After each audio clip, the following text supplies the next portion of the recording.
It's Thursday, small 4-game slate. Let's talk some basketball.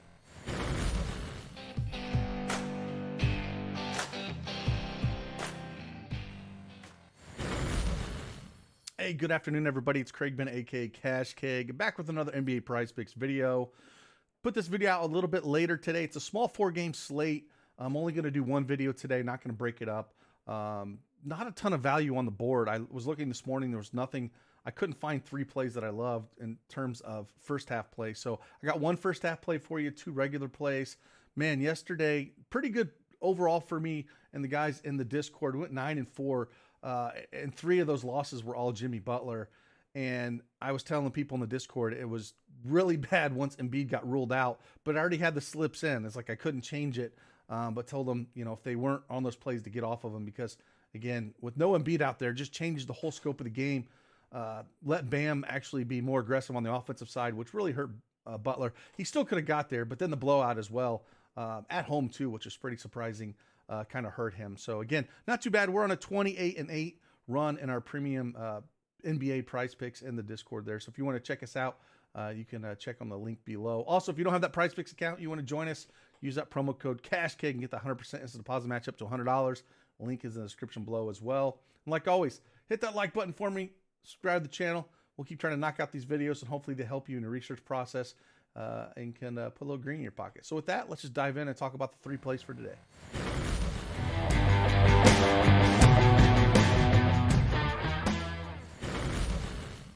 All right, Prizepicks desktop is up here. I got 1 first half play we'll talk about, and then 2 regular full game plays here. Let's talk about the full game plays first, because the first half play is one of my favorites, and we'll talk about that one. But first one we're going to talk about is we're going to go to Kyle Kuzma here, going up against Toronto. I guess the big news, if you want to call it that, is Porzingis is going to play today, and I think that hurts Kuzma. I think he's going to see some pretty good defense here with OG and crew. So it's a spot where I think he's going to struggle a little bit. Even without Porzingis in that game against Atlanta, he only put up 32 points, rebounds, and assists. And so this is where I'm looking at. I'm looking to take the under here. Toronto is 7th in points allowed, 10th in rebounds allowed. And I think we're just going to see a spot where we're going to go under this 31.5 points, rebounds, and assists. He's only cleared this in 2 of his last 9 games. And I think Porzingis is just going to take a ton of shots, which is going to hurt him. He's going to play a ton of minutes. We know that. But I just feel like we're going to see a lot of Porzingis can hurt his shots. He hasn't been shooting the ball really well, honestly. He shot 10 for 26 against Atlanta with no Porzingis. But before that, 4 and 18 against Chicago, 6 against 21 against Minnesota. So just shooting the ball really poorly here. I'm going to take a shot at him. That we're going to take the under on this, and hopefully he's continue to shoot poorly, and Toronto plays some good defense again. And we have a 222 over under, so pretty low total with Toronto favored by 2 here. And Toronto plays at a pretty slow pace at 22nd in the association. So I'm going to go under this 31.5 points, rebounds, and assists. I don't love this slate in general. It's kind of hard to find some great value that I like. So we're going to go under this one. Next one we're going to go over to, we're going to talk about Klay Thompson. Now, they're going up against this Clipper team. Again, it's a whole different Clipper team than they played last time. With Westbrook over there starting, it just really helps out the scoring of Kawhi and PG having, Westbrook over there. And it does make them a better team. I'm just curious how, they'll gel together going into the playoffs. But Klay Thompson, I think there's a couple ways you could play this. I think my favorite way to play this, honestly, with him is looking at turnovers here at 1.5. He should see a lot of the claw. I would assume Kawhi Leonard would be chasing him around quite a bit because it's basically just him and Jordan Poole. We don't have any Steph Curry out there. We don't have any Andrew Wiggins. So it's really just Poole and Klay Thompson. So I would assume they would put Kawhi, and even if they switch out the PG-13, he's going to struggle a little bit here, I think. Now, again, when he's the primary shooter out there, again, he's more of a spot up shooter. It doesn't mean he's not going to have the ball in his hands, and he can make kind of some bad decisions at times there. So I don't mind looking at him. And if we look at the last, 5 games or so without Curry and Wiggins, he's had more than 1.5 turnovers in 4 of those 5 games. And again, going up against these guys where you should see heavy minutes. They're going to need it if it's a competitive game where they have Clippers favored by 4 here with a 231.5 over under. He should play 36, 38 minutes here if it's a competitive game. Just more chances to get those turnovers. So 1.5 I feel is a little bit too low. It's around minus 125, minus 130 out there for the turnovers. And I'm going to take a shot at this. Again, not my favorite slate in the world, but that's where I'm looking at it. I don't really like anything else that he has out there. He could always go off when it comes to points-wise if he gets super hot. We all know that, but it's just something I don't feel super comfortable with.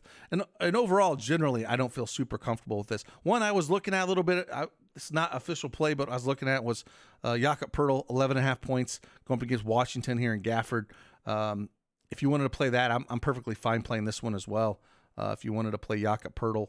But other than that, there's not a ton out there. The big thing for me is Embiid going to play or not? If Embiid doesn't play, I will look at some of these Philly guys, but I'm not going to take a chance on it. Got burned last night with Embiid coming up on that injury report again late. And then it just changed the whole dynamic of the props when a guy like that with that much usage gets pulled out. It just changes everything, and it's not something I want to kind of dive into until I know what's going on. So, again, not the best slate in the world. I'm going to play pretty light tonight and go heavy. Well, the next 3 days, Friday, Saturday, Sunday's got some pretty decent-sized slates. Just kind of, play lighter on this one. And then the first half play we're going to play is probably my favorite one of the, honestly, that's out there, and one that we've been riding for a while.